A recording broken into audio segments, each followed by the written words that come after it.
variable speed.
Machine runs good, but I think the belt is worn on it and should be replaced.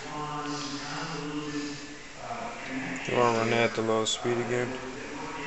Low speed, the belt flops here because it should be a little bit wider. But yeah.